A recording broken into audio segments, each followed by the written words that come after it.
Tommy, it seems quite unjust that you should play 2 games, draw them both, and lose on what is ultimately a technicality.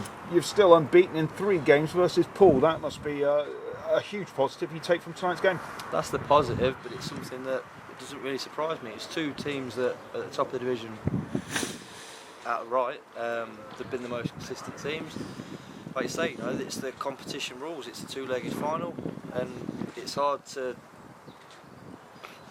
say anything to be honest with you, because the boys have lost the game 1-1, and it's literally that. And that's the horrible thing about it. They haven't actually lost the game of football, but Poole have won a trophy, and it's hard to, like I say, justify that and accept it a little bit really. But we were beaten by a good side, and that's all I can really say to be honest with you. I admire their defensive tactics and how hard they are to break down. It's frustrating on our behalf, but you have to accept defeat, and we have been defeated tonight. And as you say, as a striker yourself, you must be incredibly frustrated with the fact that they did defend as high as they did and as stalwartly as they did. I mean, they didn't let anything go through them. No, they didn't. No. We had Harvey's chance that's obviously at the post. Other than that, I don't think we really worked them. They had a couple of chances as well. I think the game could have swung either way. I think over the 2 legs, that's what it's been. It's been a couple of chances. Obviously, there's been 2 goals scored, 3 goals scored now in 2 games, and I think that's how tight it is. It's hard to take, but we have to accept it. Poole have won the cup. They're obviously favourites for the league title. We've got 5 games to go. We have to keep going. Looking at Corby's performance on the night, though, it was very, very good. Did everything right, didn't put a foot wrong almost, apart from finding that goal which would have actually won the game if you'd actually scored here at Poole this evening. Yeah, we tried everything. Obviously, the last throw of the dice, putting Cloudy up front, we couldn't have done any more. We went 4-2-4.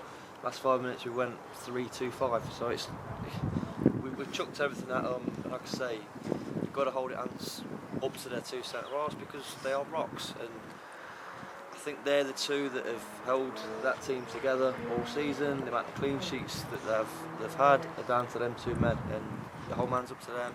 The defensive qualities, that they're limited in terms of their footballing ability, but what they do is they play to their strengths, their head balls, their kick balls, and they're great leaders. And I think they're 3 qualities that have been massive for Poole this season.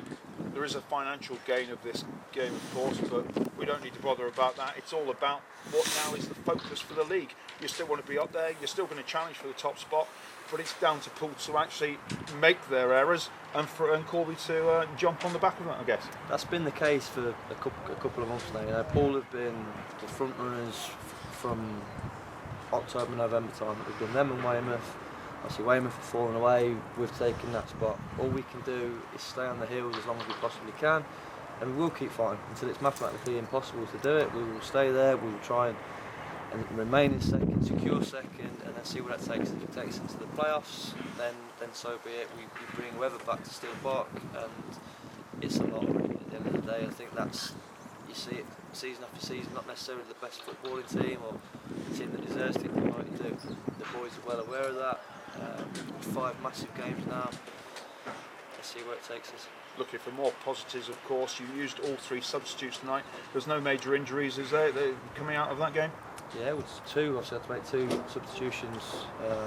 Obviously, 1 at half time, 1 in the first half. It's not ideal, to be honest with you. Ben Milne's big worry. He's felt his hamstring on top of his ankle injury he's already got. I could probably rule him out for Saturday, maybe even Monday now. And obviously Stephen Morley coming off at half time due to a calf injury, so we're carrying a lot of injuries. There's really tired legs in there. It's the big final push now. It's about getting lads on the pitch now for Saturday, because we've got a little bit of injury crisis going on. And of course, with the Easter the way it is, it's always been a bit of decider at the end of the season, because those 2 games come so closely to each other.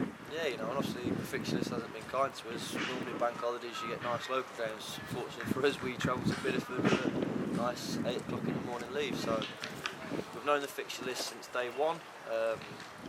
We have to adjust. We have to prepare for that now. Go against Saturday. Okay, thanks, Tommy. Cheers, Joe.